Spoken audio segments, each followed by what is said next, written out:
Bonsoir à tous, voici les titres de l'actualité d'ici que nous détaillerons dans quelques minutes. Alors l'actualité ce soir, c'est évidemment la neige qui est tombée avec beaucoup d'insistance dans les Alpes du Sud. Regardez ces magnifiques images qui nous sont parvenues cet après-midi.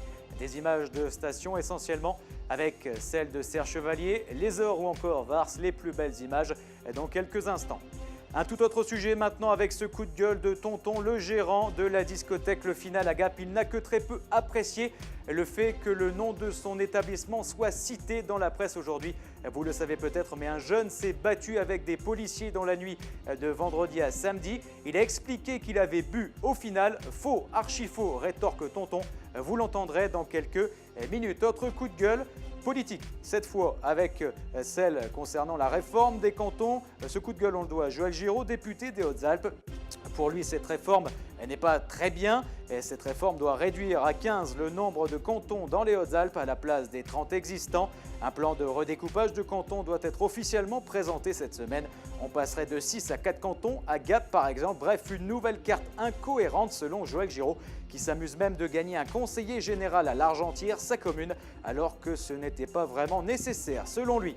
Tout autre sujet maintenant, la fibre va donc s'installer à Gap ce matin. Le maire de Gap, Roger Didier, était en visite dans les locaux d'Orange. Ce sont environ 6500 foyers qui vont être raccordés au très haut débit à partir du début de l'année 2014. Et puis l'association des paralysés de France, l'APF, inaugurait ce matin ces nouveaux locaux.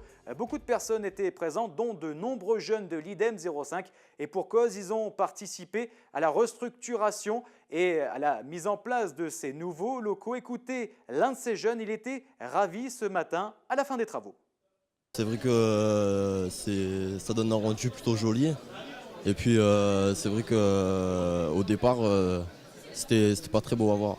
Alors moi j'ai fait le sol, j'ai fait le parquet, j'ai fait aussi de la peinture, j'ai fait de la toile de verre. Et c'est à peu près tout. Il faut s'adapter aux personnes en fauteuil roulant. Faut savoir laisser le passage et tout ça.